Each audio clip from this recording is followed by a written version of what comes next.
Hello ইস family, hello. না সৌমি, সত্যি খুব দুঃখ এই ব্যাপারটাতে গো। ভালো লেগেছে? পাউট ফেস দিচ্ছে কেন গো? আমরা অনেক ছবি তুলবো, ঠিক আছে, ক্রিসমাস ট্রির সামনে, কিন্তু এবছর একটু মিনিংফুল লাগছে। Good morning SS family, welcome back to the channel. So আজকে টিউসডে, কালকে তোমাদের সাথে আমার দেখা হয়নি। সানডে তো তোমরা জানোই কি হয়েছিল, তো সবটাই তোমাদের সাথে শেয়ার করেছি। আজকে আমি অনেক ভালো আছি, তোমরা অনেকেই লিখছো। আজকে জাস্ট ভিডিওটা আমি পাবলিশ করেছি যে সৌমি তুমি এখন কেমন আছো। এখন তো আমি বেটার, অনেকটাই ভালো আছি। অনেকটা নয়, মানে বলতে গেলে 100%ই ভালো আছি, কারণ যেহেতু অ্যান্টিবায়োটিক চলছে, তো ইউটিআইয়ের যে সমস্যাটা হয়েছে সেটা দেখবে মানে একটা দুটো মেডিসিন পড়লেই ঠিক হয়ে যায়। আর এটা না প্রেগনেন্সির পরে খুবই কমন একটা প্রবলেম, যেটা আমাকে ডক্টর বললো। তো আমি এখন অনেকটাই ভালো আছি। তো এখন বেজে গেছে 10:30, তোজো ঘুমাচ্ছে, জাস্ট ওকে ফিট করিয়ে দিলাম। তো এবার আমাদেরও খেতে হবে। আমাদের যে কী বলতো, রাত্রিবেলা একটু জাগা হয়ে যায়, তো সকাল সকাল বেশ খিদে পেয়ে যায়। আর আমি রাত্রিবেলা খাবার জন্য মানে বিস্কিট, খেজুর এগুলো সব স্টকে রাখি, কারণ রাত্রিবেলা একটু একটু খিদে পেয়ে গেলে তখন এইগুলো হেলদি অপশন, তো এগুলো একটুখানি খেয়ে নিই। না, তোজো রাতারাতি এত বড় হয়ে যায়নি যে ওর এত বড় একটা টি শার্ট আমাদের লন্ড্রিতে আসবে। এটা ওপর থেকে কোনো একটা বাচ্চার টি শার্ট এসে পড়েছে। আমি সৌরভকে বললাম যে তুমি ছবি তোলো, তুলে পাঠাও, হয়তো উড়ে এসে পড়েছে, বুঝতে পারছে না। আমি গ্রুপে পোস্ট করে দিচ্ছি, যার হবে সে নিয়ে যাবে। আর এসেছিল যখন পুরো ভিজে, আমরা শুকিয়ে টুকিয়ে তারপরে ছবি তোলো। সো আজকে ব্রেকফাস্টে আমি বানাচ্ছি ধোসা স্যান্ডউইচ। ধোসা তো মামুনিদের খাইয়েছি, উত্তাপাম খাইয়েছি, তো এই স্যান্ডউইচটা একদম অভিনব। এর আগে মামুনিদের খাওয়াইনি, আর এটা খেতে খুব ভালো হয় আর খুব বেশি সময় লাগে না।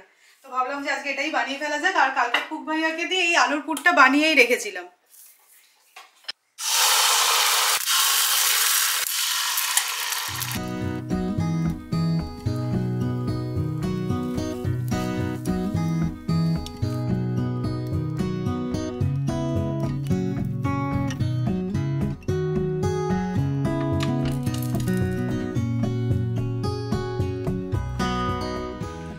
ঠিক আছে না, যাদের বাড়িতে স্যান্ডউইচ মেকার আছে অবশ্যই এই ধোসা স্যান্ডউইচটা ট্রাই করো। বাবা খেয়ে বলছে এটা কি ধোসা স্যান্ডউইচ? ধোসা স্যান্ডউইচ হয়, দারুণ লাগে খেতে। এটা খুব কম সময় হয়েও যায়, আর ব্রেড নেই, তাই আরো হেলদি। তুমি কি সবাইকে বলে দেবে মাম্মাম একটা পচা নাম দিয়েছে? তোজো বাদ দিও, একটা পচা নাম আছে আমাদের কিন্তু। হ্যাঁ, সেটা কি বলবো না, আমরা সিক্রেট রাখবো না, আমাদের সিক্রেট ওটা। হ্যাঁ, কি জন্য গন্ধ আমাদের, কি জন্য গন্ধ? সবাইকে একটুখানি হ্যালো বলো, হ্যালো ইস ফ্যামিলি, হ্যালো। তোজো দেখেছি আমার সৌমির এই চেনটার প্রতি একটা আলাদাই ভালোবাসা। হ্যাঁ, এটা বুঝতে পারে, এটা মাম্মাম, তো বুঝতে পারে তো, এটা মাম্মাম। আজকে তোমাদের সত্যি লাকটা ভালো, তোজো বেশ জেগে আছে। যা যা, আমি বললাম আর চোখটা আস্তে করে বন্ধ হয়ে গেল। কিরে ওঠ, আজকে আইপিএল এর অকশন আছে, দেখতে হবে তো, কেকেআর কে সাপোর্ট করতে হবে। বাপ বেটায় টিম বানাবো, ঠিক আছে? মাকে এক ঘরে করবো, আমরা ফুটবল দেখবো, ক্রিকেট দেখবো।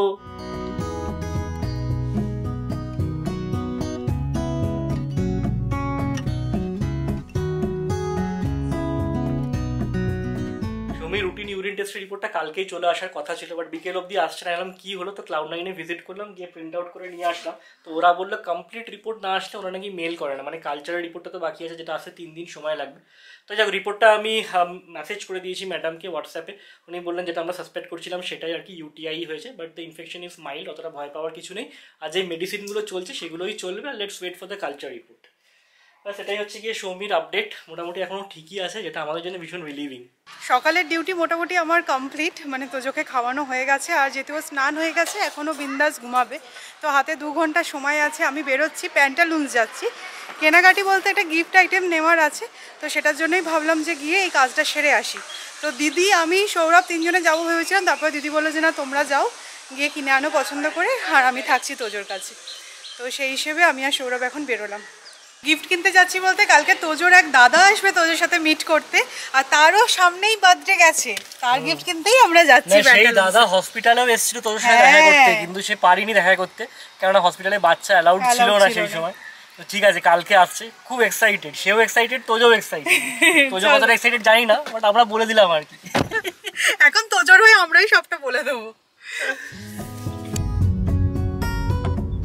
এই মা ব্লাউজের এটা আনলে তো হয়ে যেত। ব্লাউজের দোকানটা দেখেই সৌমির মনে পড়ে গেছে 100 টাকার চাটি খেয়েছে যে। এই চাটিটা তো নেওয়া হলো না এখনো। চাটি নেওয়া হলো না, চাটিটা ফেরত দেওয়া হলো না। আমি জানি না এটা সবার সাথে হয় কিনা, বাট আমার সাথে এটা খুব বেশি করে হচ্ছে। ভাবলাম তোমাদের সাথেও শেয়ার করি। যদি তোমাদের সাথেও এই জিনিসটা হয়ে থাকে তাহলে প্লিজ আমাকে কমেন্ট করে জানিও। তো ধরো 9 মাস ধরে প্রেগনেন্সি পিরিয়ডে অনেক রেস্ট্রিকশন ফলো করেছি। এখন যখন ওগুলো করতে যাচ্ছি না, তখন মনে হচ্ছে এই এখন তো এটা করতে পারবো না আমি। তারপরে বলছি না, কেন করতে পারবো না, আমার তো ডেলিভারি হয়ে গেছে, মানে এখন আমি ফ্রি অনেকটাই। যেমন ধরো সেদিনকে পেঁপে এনেছে সৌরভ, আমি বলছি পেঁপেটা এখন খাবো কি করে, না পেঁপে তো এখন খেতে পারি। মানে এরকম ছোট ছোট ইনসিডেন্ট হচ্ছে। না সেদিনকে ড্রাইভে বেরিয়েছিলাম যখন সৌমি বলছে আস্তে আস্তে বাম্পার আসছে, আমি বলছি না এখন তো আমার পেটে কিছু নেই, দরকার নেই, সিট বেল্টটা নিয়ে গন্ডগোল হচ্ছে। তারপরে হঠাৎ মনে পড়ছে প্যান্টালুন্সে পরে যাচ্ছি, আগে ওয়েবসাইটটা দেখে নি। ঠিক আছে। জেনারেলি ওয়েবসাইটে কিডস সেকশন আমরা কোনোদিন এক্সপ্লোর করিনি, কিন্তু খুব ভালো, প্রত্যেকটা জিনিস এত ভালো লাগছে। এই টি শার্টটা দেখো দারুণ, ক্যাজুয়াল শার্টস দারুণ। ওরে না ফ্যান্টাস্টিক এটা কিন্তু। দেখো এটা বলতে আর কোনো লজ্জা নেই যে ছেলেদের অপশন সত্যিই খুব খুব, মানে এই সেকশনটা দেখো ছেলেদের অর্ধেক জায়গাটা খালিই রয়েছে। তো এদিক ওদিক না করে মোটামুটি চুজ করে নিয়েছি। তো এই শার্টটা নিচ্ছি আর এই প্যান্টটা তার সাথে। কম্বিনেশনটা ভালো লাগছে না, গ্রিনের সাথে এই হোয়াইটের। মানে তোজোর শপিং করতে কিন্তু খুব বেশি সময় লাগবে না আমি যা বুঝছি, মানে আমি সময় পাবো। হ্যাঁ সেটাই। না সৌমি সত্যি খুব দুঃখ এই ব্যাপারটাতে গো। না না ঠিক আছে, ভালোই হয়েছে তাই না, তোমার লিপস্টিক গুলো নষ্ট করবে না। আমার লিপস্টিক নেল পলিশ নিয়ে টানাটানি হবে না। সৌমির বৌদি সৌমিকে বলছিল যে কায়রা লিপস্টিক গুলোকে নিয়ে কি করে, হ্যাঁ পুরো মুখে মাখে জানো।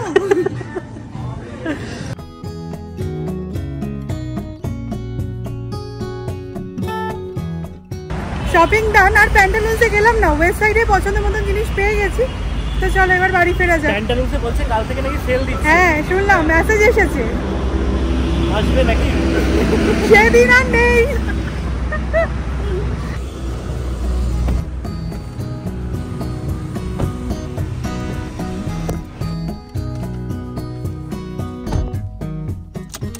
একে তো কাজের এখন কোনো শেষ নেই, মানে কাজ প্রচুর বেড়ে গেছে, তার উপর যদি এরকম টাইপের ট্র্যাজেডি হয় তাহলে তো আর কোনো কথাই নেই। মানে সোনায় সোহাগা বলে না, সেরকমই একটা ব্যাপার।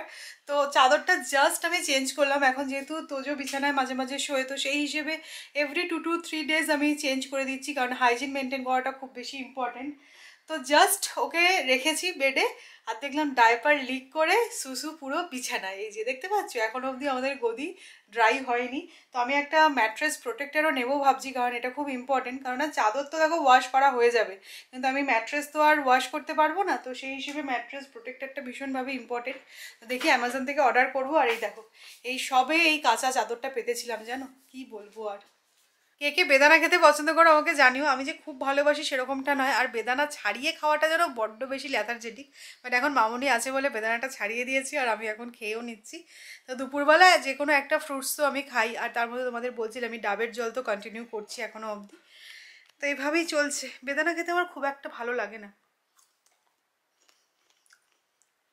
ফাইনালি আজকে আমরা ডিসাইড করেই ফেলেছি যে ক্রিসমাস ডেকোরেশন আজকে আমাদের বাড়িতে হবে, তাই তো? একদম। আর ডিসাইড করেছি যে চা খাওয়ার আগে করে নেব, কারণ চা খেতে সবাই মিলে ওই বসলে না গুলতুমি দিয়ে দিতে কখন 8:30 9টা বেজে যায় বোঝা যায়। তারপরে কুক ভাইয়া এসে যায়, এই করতে করতে আর হয়ই না। তো আমাদের ক্রিসমাস ট্রি এসেছে, এটা কিন্তু পুরোপুরি তোজোর জন্য। কারণ না তোমরা দেখেইছো এর আগেও মানে 2 বছর আমরা এখানে ছিলাম, কোনোদিনই খুব একটা ডেকোরেশন করি সেরকমটা নয়, বাট এবার মনে না করা যেতে পারে। তো এটা এসে পড়ে আছে প্রায় 5-6 দিন হয়ে গেছে। আর সৌরভ দেখছি এই যে ক্রিসমাস লাইটও বার করেছে, এটা স্টার লাইট। তো যাই হোক সৌরভ এটা অ্যাসেম্বল করুক, আর যে আমি সৌরভ আর দিদি 3 জনে মিলে ক্রিসমাস ট্রি সাজাবো। আর এবছর আমি আর দিদি ডিসাইড করেছি 25 তারিখে কেক বানাবো। লকডাউনে আমরা বানিয়েছিলাম, একদম সাকসেস তো হয়েছিল। তো এবারে যেহেতু দিদি আছে একসাথে আমরা বানাবো, আর ওই দিনটা একটু অন্যরকম ভাবে সেলিব্রেট করবো। কিভাবে কি করবো এখনো অব্দি ডিসাইড হয়নি, কারণ ওই দিনকে তোজোর 1 month বার্থডে, তো কিছু তো করতে হবে স্পেশাল, তাই না? ভালো কিরকম খুলি দেখি, বেশ ভালোই লাগছে, বেশ ভারী আছে, ঝাড়ু লাগছে আমার। এটা অ্যাকচুয়ালি আমরা 5 feet এর নিয়েছি, তাই তো? দিদি এটাকে দেখে কি বলছে বলো, বলছে বোতল পরিষ্কার করা সেই ব্রাশ হয় না সেই জিনিসটা। হ্যাঁ ওইরকমই এক্স্যাক্টলি সেম। সো এই যে আমাদের ক্রিসমাস ট্রি ডেকোরেশন তো হয়ে গেছে, আর এই প্রজেক্টটা কিন্তু আমি আর দিদি মিলেই কমপ্লিট করেছি। সৌরভ বলেছিল হেল্প করবে, কিন্তু এই হেল্প তো করেছি, দেখো এগুলো সমস্ত নিয়ে এসেছি না, এটা বড় হেল্প। ক্রিসমাস ট্রিটাকে দাঁড় করিয়েছে, হ্যাঁ দাঁড় করিয়েছি, সেটা একটা বড় হেল্প, কারণ এটা নিয়ে একটা ট্র্যাজেডি হয়ে গেছে, এটা তোমাদেরকে পরে বলছি, এখন এসব বলবো না। এই ক্রিসমাস ট্রিটা যেভাবে দাঁড়িয়ে আছে না, খুব মানে ভয় লাগছে, এদিক ওদিক হয়ে যেতে পারে যে কোনো মুহূর্তে। অ্যাকচুয়ালি এটা যে স্ট্যান্ডটা আসার কথা, সেই স্ট্যান্ডটা আসেনি, আর 5 দিন হয়ে গেল এটা আমাদের ঘরে পড়ে আছে, কিন্তু আমরা খুলেও দেখিনি যে ঠিকঠাক করে আছে কি নেই। যাই হোক, কমপ্লেন রেজ করবো সেটা পরের কথা, বাট আজকে তো সেট আপ করতেই হতো, তো আমি একটা টবের মধ্যে এটাকে সেট আপ করেছি, আর টবটা নিতান্তই ছোট। তবে যার জন্য এত ডেকোরেশন হচ্ছে আমার মধ্যে তাকে ডেকে আনা। হ্যাঁ সে তো ঘুমিয়ে বেহুশ, আমরা খেটে মরছি আর তিনি ঘুমাচ্ছেন, এসে শুধু ছবি তুলবে না। অ্যাকচুয়ালি এডিনবার্গে থাকতেও ক্রিসমাস ট্রি আমরা সাজাতাম, ডেকোরেট করতাম, বাড়ি ঘর লাইট ফাইট দিয়ে সাজাতাম, কিন্তু এবছর একটু মিনিংফুল লাগছে। মানে আগে করেছি ঠিক আছে, বছর যখন ও হেঁটে চলে বেড়াবে তখন আরো বেশি ভালো, বেশি ভালো লাগবে, তাই না? এগুলোকে নিয়ে টেনে টেনে ছিড়বে, আমরা সাজাবো, ও ছিড়বে, অবশ্যই দারুণ মজা, টু মাচ ফান নাকি? পরের বছর দিদিকে ডেকে নেবো। না এবছর আমাদের মানে কি বলবো, ইয়ার এন্ডটা খুব ভালোভাবে হবে, দিদিরা আছে যেহেতু, নয়তো ওই একা একাই থাকতাম, কিন্তু এবারে দিদি আছে, মামনি আছে, একটু অন্যরকম ভাবে সেলিব্রেট করবো, সেটাই ভাবছি। ইয়ার এন্ডটা খুব ভালোভাবে হবে।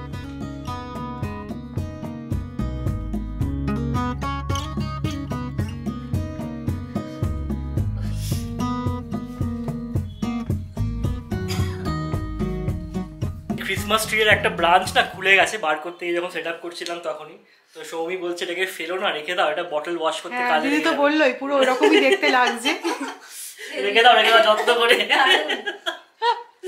কি চলছে আজকে।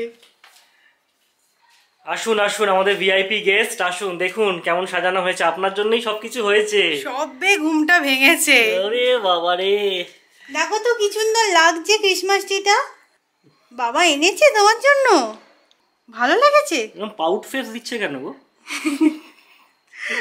মানে খুবই ভালো লেগেছে, মুখটা দেখো শুধু, না টিড়িয়ে টিড়িয়ে দেখছে কিন্তু, তাই না? ভালো লেগেছে। আমরা অনেক ছবি তুলবো, ঠিক আছে, ক্রিসমাস ট্রির সামনে। তো আমাদের ডেকোরেশন কমপ্লিট হয়ে গেছে, আমি ভাবলাম যে একবার নিয়ে এসে দেখাই তোজোকে, যার জন্য এত কিছু আর কি। এক্স্যাক্টলি। সৌমির জন্য একটা মেডিসিন বিকেলবেলা বেরিয়ে কিনলাম, তারপর সেটা নিয়ে যেতেই ভুলে গেছি, স্কুটারের পকেটেই রয়ে গেছিল। রাত্রেবেলা হঠাৎ করে ওকে দিতে যাব, চেক করতে গিয়ে দেখি রে বাবা মেডিসিনটা তো আনাই হয়নি, তো নিচে আসলাম, এসে নিয়ে যাচ্ছি। এটা আর কি ওই ইউটিআই এর জন্য যে মেডিসিনটা দিয়েছিল সেটাই। জাস্ট আমাদের ডিনার কমপ্লিট হলো, আজকে আমি আর সৌরভ লাস্ট ব্যাচে চান্স পেয়েছিলাম। না থ্যাঙ্কফুলি একসাথে খেতে পেরেছি, এটাই অনেক। হ্যাঁ আমার অনেকদিন পর টিভি দেখতে দেখতে খেলাম, আর তোজো ঘুমিয়ে গেছে, আর সৌরভের পাশে যেটা আছে সেটা নিয়ে আমি অনেক মিমস দেখছি, তো ক্যামেরা স্ক্রিনে ওটা দেখলাম বলে মনে হলো যে আমিও একটুখানি বলি। আমাদের কিন্তু ব্যাংক ব্যালেন্স শেষ হতে চলেছে। পার্সোনাল লোন নিতে, হ্যাঁ এটা থেকে ডায়াপারের জাম্বো প্যাক তো অর্ডার করেছিলাম, ফার্স্ট ক্রাই থেকে কিছুক্ষণ আগে এসে ডেলিভার করে দিয়ে গেল। হ্যাঁ নিউ প্যারেন্টসরা দেখছিলাম এরকম অনেক মিমস বানাচ্ছে, মানে আমি ইনস্টাগ্রামে ইনফ্যাক্ট ফলো করছিলাম, ওগুলো দেখছিলাম, তো আমারও সেই কথাটাই মনে পড়ে গেল। তো যাই হোক চলো আজকের মতো ব্লগটা এখানেই এন্ড করছি, কালকে অবশ্যই একটা ইন্টারেস্টিং ব্লগ আসতে চলেছে, তো কালকের ব্লগটা অবশ্যই চেক করো, আর আজকের ব্লগটা যদি ভালো লাগে তাহলে অবশ্যই করে লাইক করো, শেয়ার করো, সাবস্ক্রাইব করো। কালকে দেখা হচ্ছে, ততক্ষণের জন্য টাটা, গুড নাইট।